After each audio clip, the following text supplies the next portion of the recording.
Porco Galliard was one of the Eldian warriors born under Marleyan tyranny and the eventual inheritor of the Jaw Titan. You might know him as the Nutcracker Titan who got brutally abused by Eren repeatedly, or you might remember him as a bully who just constantly looked down on Reiner. Either way, there's some relatability I felt personally to Galliard as a person with brothers. In this video, I want to take a closer look at Porco's life in the story and show that he was more than just an angry Nutcracker Titan and that he was a little bit misunderstood. Although at times rude, yeah, he was still just a team member who didn't want to see his comrades die. I always thought his Jaw Titan was awesome, and I cannot wait to dive into this character analysis. And for the record, I'm probably going to jump in between calling him Galliard and Porco a lot throughout the video, so yeah. Hey everyone, it's your boy HamzaB2K and welcome back to my channel. Attack on Titan season going strong on this channel, and I'm working hard on a ton of new videos related to Attack on Titan, like character analyses, video essays, and other topic explanations for you guys to enjoy. If there's anything in particular you'd like to see me cover, comment down below. To support the future content of this channel, please consider leaving a like and subscribing with notifications turned on so that you know as soon as new content goes live. Please note that there will be series spoilers throughout this video. Porco's life starts before the Armored Titan and Colossal Titan ever attacked the walls on Paradis Island. In his class of warrior candidates, Porco was proudly the top candidate to inherit the Armored Titan. His mental and physical fortitude were strong, and when he was told about the future mission on Paradis Island, he looked forward to it. Zeke, Annie, Peak, Berthold, Marcel, Reiner, and Porco discussed their future together. Out of the 7 of them, 6 of them would get to go. While they're talking to each other, Porco coldly makes fun of Reiner, stating that he's only there because he's loyal and desperate to be an honorary Marleyan. Overall, Reiner is the worst mentally and physically speaking, and didn't stand a chance. At this, Reiner loses his cool and accuses Porco of being an Eldian restorationist, and Porco slams Reiner to the ground. Porco looks down on Reiner because he works so hard despite not being good enough. What's the point? It's meaningless. Why even bother? It's just pathetic.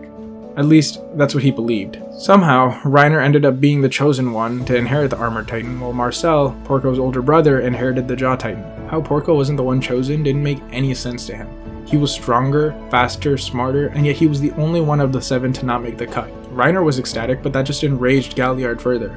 Imagine having all of the required experience, all of the training, acing the job interview, but somehow you get passed up for someone who's never worked a day in their life. For a high-level position, and they're an entry-level employee, it doesn't make any sense. When the warriors left, Porco waited back for 7 years. In the year 850, Zeke and Reiner were the only warriors to return. Annie had been lost, Berthold's whereabouts were unknown, and Marcel was killed in action. He knew it. Porco knew that a screw-up like Reiner could not do it, and still, he was the only one who had the audacity to return, to show his face when his brother and friends were left behind. If only he had been the one to get the Armored Titan, this would never have happened. He waited 7 years just to find out that his brother was gone and killed all this time. Despite his hatred for Reiner, Porco met Ymir, a girl from the island who had been the pure Titan who happened to eat Marcel. Porco obtained the powers of the Jaw Titan that his brother once used through Ymir. During the transformation, Porco inherited her memories and how she had been a mindless Titan for many years until stumbling on Marcel, and how Marcel died saving Reiner. This only made Porco hate Reiner more. Despite getting her memories, Porco didn't get anything from Marcel and was upset about it, but let it go. Porco was really good at using his Titan abilities, almost to a fault. The Jaw Titan's face and claws were covered in a type of hardened Titan skin that made him essentially bulletproof in key areas. By nature, it is a small Titan, but its speed and strength make it a huge asset in battle. Because of how good he was at using his Titan abilities, Galliard was extremely overconfident, and he developed what you could either call bravery or just foolish overzealousness, as he throws himself over top Falco and Gabi without even thinking twice about the oncoming gunfire. At the Battle of Fort Slava, 4 years after he inherited the Titan, he and Peak engaged in combat against the Mid-East forces despite orders cautioning them against the new anti-Titan artillery. Reiner's Armored Titan is torn to shreds because of it. Thanks to the efforts of Gabi though, who destroys the train protecting the artillery, Porco is able to make quick work and wipes out the enemies in front of them, securing another victory for Marley.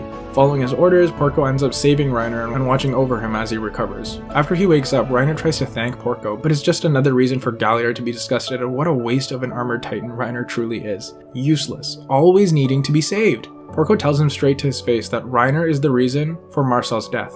His brother was gone because of Reiner's uselessness. As a brother myself, I can kind of relate, and I don't think Porco's feelings are totally unjustified. From his perspective, Reiner truly has been nothing but a burden, and was responsible for what happened to his brother. He was careless, and because of that, Marcel had to jump in, save Reiner, and got killed in the process. Losing family isn't easy, everyone knows that, and if you don't know that, you will someday. So he's bitter and he holds grudges, but I don't want anyone to mistake Porco's bitterness for being an overall bad guy. He cares a lot about his country and his comrades.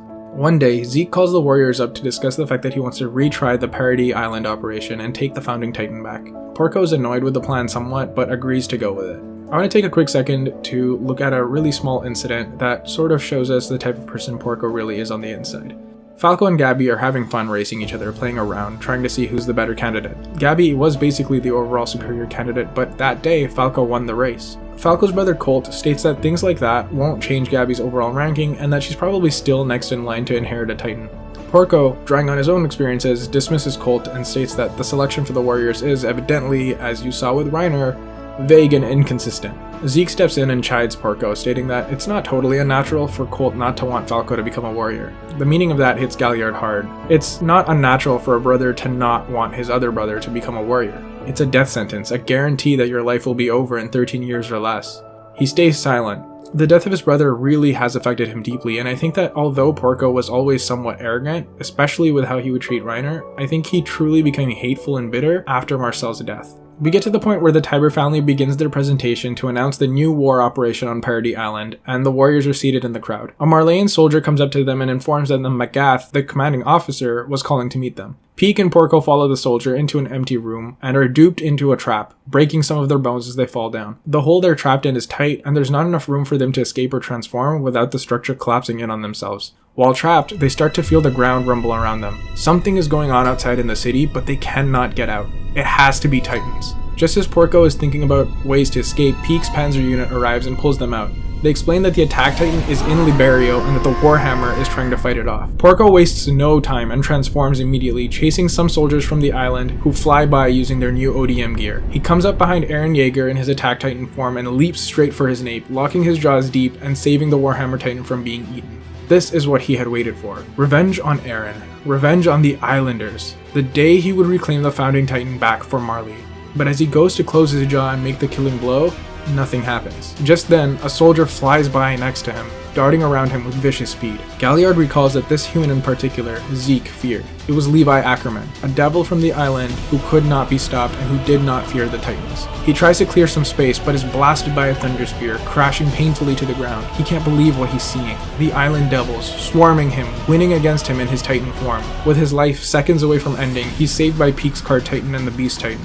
An enormous blast that could only have been caused by the Colossal Titan erupts in the distance. Porco becomes enraged, again, knowing that that explosion could only have come from the Colossal Titan, and that has to mean that Berthold was killed. He charges at Eren, only to be stopped by Mikasa, the other Ackerman. All of a sudden, the Beast Titan collapses to the ground, and Porco notices that the Cart Titan has been taken down as well. It's happening too fast, but he fights on. His anger and fear swell. Thinking that Peak and Zeke must be dead, he goes after Eren, clashing intensely with him while trying to protect the Warhammer Titan. If it hasn't been made clear, the anger and rage he feels is for his comrades. He cares about the warriors, he's panicked and he's worried that his friends are dead. But him letting his emotions get the best of him is what was also his downfall. Galliard becomes desperate when he realizes that the Survey Corps are about to retreat via an airship, getting distracted enough that Mikasa cuts off his foot. Eren grabbed the Jaw Titan like a kitchen tool, stuffed the Tiber sister into his jaw, and forced his jaw to crack her crystal open like a giant nutcracker, feeding Eren the power of the Warhammer Titan by extension. Eren slammed his little Titan to the ground, knocking him to the brink of consciousness. Eren was going to eat him now too. Ready for the end, he closes his eyes and waits. That's when Reiner returns at the last second, in his armored Titan form, fighting off Eren, forcing him to retreat, and saving Galliard's life. After the battle, Porco, Reiner, and Peak recover, lamenting and wishing that this was all nothing more than a bad dream. Reiner had actually saved his life. Never did he think that he would see that day. Unfortunately, not only was it reality, but Magath informed them that it was highly likely that Zeke was a traitor to Marley and had been working with the Islanders all along. In response, Galliard and Peak are sent to infiltrate Paradis Island and blend into the military for a counterattack. Luckily for them, there seem to be internal conflicts on the island. It's easy to blend in. Peak is able to get Eren to follow her out to the rooftop, and Porco ambushes him but fails, and Eren transforms. Peak transforms as well and escapes with Gabby, allowing Porco to retreat and regroup. That's when Reiner drops in from an airship and battles Eren in his armored Titan form.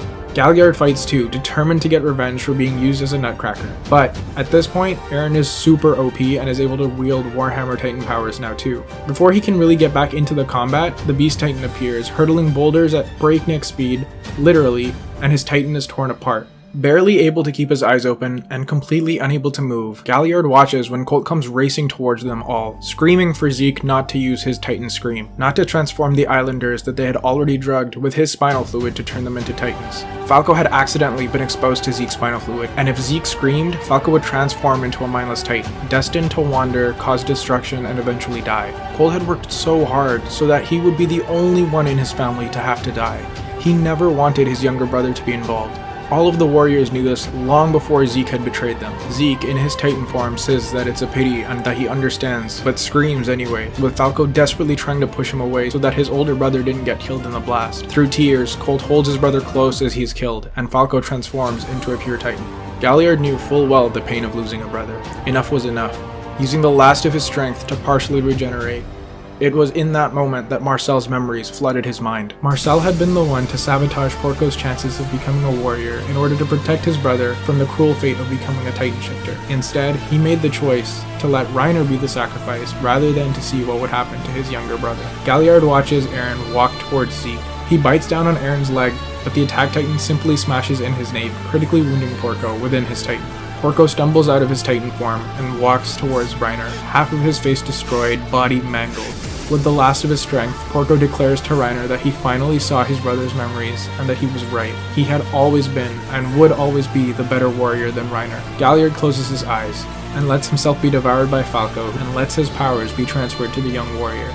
It's unfortunate, but I believe that Galliard's defining trait was his bitterness towards Reiner, someone that he always believed to be incompetent in comparison to himself. Not only because of Marcel's death, but Reiner started to try to mimic Marcel's qualities after he was killed, essentially basing his whole "I'm a soldier" persona on Marcel, which only pissed Porco off even more. How dare you cause his death and then try to pretend to be anything like him? Sure, Reiner saved his life, and I was glad to see Galliard being less hostile for a little bit, but there wasn't much time before their final battle on Paradis. Even up to the moment before his death, Galliard had to make it clear that he was superior, because he was saving Reiner's life one last time. Thank you all so much for watching my exploration and analysis of Porco's life. If you enjoyed the video, please consider leaving a like and subscribing, as it really helps me out with making new content. Exploring Galliard's life this way really resonates a lot with me personally, and I wonder if any of you guys feel the same. Comment down below what you think about Galliard, as well as if there's any other characters or topics you'd like to see me cover. That's all for now, and until next time, peace out.